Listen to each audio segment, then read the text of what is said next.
In the spirit of rejuvenation, this desk has been lying around and been an absolute eyesore for a while, so I've decided to do something about it. What I initially thought was to try and fix this thing up, but it had some water damage on top, and the reason for the white being on top already was I had sanded it down, and you can see it's nice and smooth underneath the white.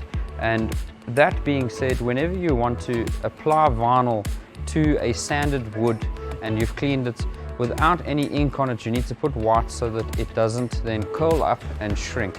So that being said, you have to put white down first, and I've been sitting with this white here for a while thinking of an idea of what to do. So now I know exactly what I want to do. So now we're going to leave the white on top, and we're going to cover the top and the second shelf, but we've got to keep in mind the darkness of the wood around the sides of it. I want to try and keep it as dark as possible for the design. So that being said, let's go straight to the computer. Okay guys, so I've got my measurement here just so that we can start by opening up a new page for each top and bottom. Top's going to be 580 by 460 millimeters, and then our bottom one is going to be 520 by 400. Then what I'm going to do is I'm going to be adding my badge to the bottom one, simply because I know the bottom of the shelf's not going to be used as nearly as much as the top one, so my badge will be nice and presented quite well without being blocked. That's why I don't want to put it on the top panel. And then we're going to need to add some black to the background to make it a bit bigger so that it looks like it was meant to be. And then once that's done, we can then move over to the top. For the top, I've gone for also a very, very vibrant, close in contrast for color with the bottom. For the top, I'm going to be going with, again, a dark background, a very vibrant pink, red and orange with a bit of gray. Again, this artwork isn't big enough, so we're going to have to space it out, make it bigger, rotate it so that we can create a different pattern. And then once I've merged it and made it bigger, I'm going to use a tool which should allow me to try and blend the artwork so it doesn't look like it's got this separation in the middle.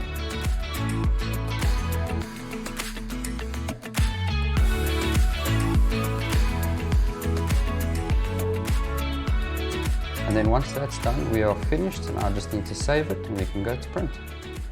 Okay, so we're here at our printer, and today we're going to be using Eco Solvent, and the pure reason I chose Eco Solvent is because I wanted a very, very nice glossy print that has a lot of color in it.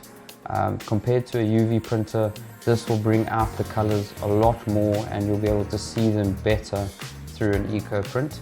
And I'm just going to be printing it onto a normal white back vinyl, and then once it's printed, we'll just go ahead and laminate it with gloss laminate.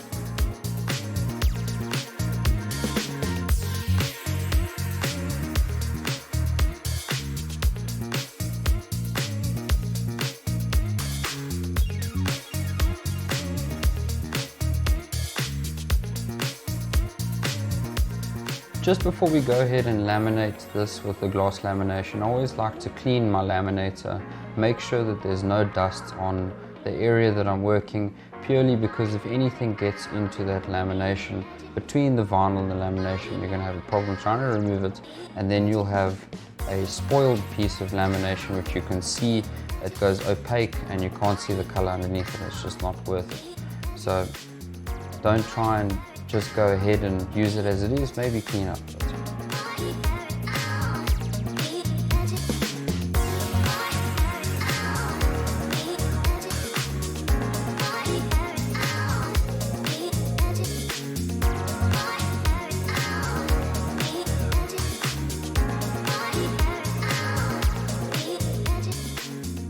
Now all that's left we have to do is cut up our vinyl, clean the surface and apply. When applying something like this, and like I've mentioned, the surface was a bit rough from it being water damaged from the top and bottom, you always want to try and maybe use a little bit of water and sunlight soap, purely because there's gaps in between that you might not be able to get the vinyl stuck to immediately, and that will cause any bubbles. So use a bit of water, a little bit of sunlight soap before applying the vinyl, and then squeeze slowly in the opposite direction to get the water out. Let it dry for about 20 minutes or so before you can start cutting.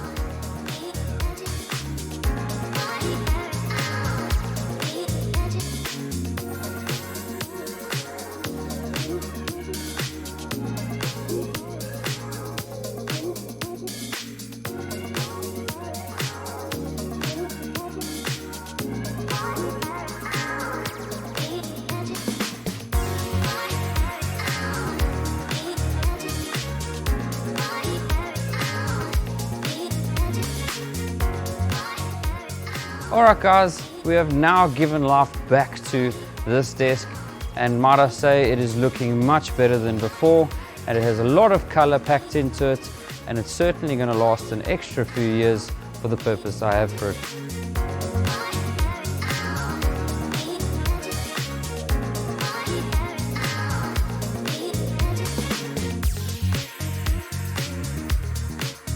Thank you for watching, and I'll definitely catch you in the next video.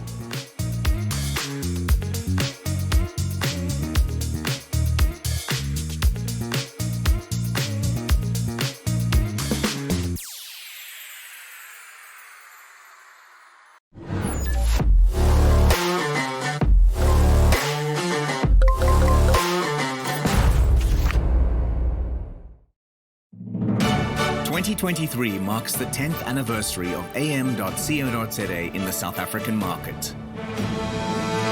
And through that time, we have experienced considerable growth and expansion with the support of our valued customers. To mark our 10th anniversary, we have bought a warehouse at Sunny Rock in East Rand, and we will commence with renovation and construction in 2023. The facility will comprise a massive 2,000 square meter warehouse, 300 square meters of demonstration space, 150 square meters of sales space, and 400 square meters of spare parts storage on the top floor. 550 square meters of showroom space on the middle floor. 400 square meters for Machine.Africa for machine repairs with its own dedicated entrance. And a 250 square meter tea garden and coffee shop for your convenience. Our group now comprises 4 businesses.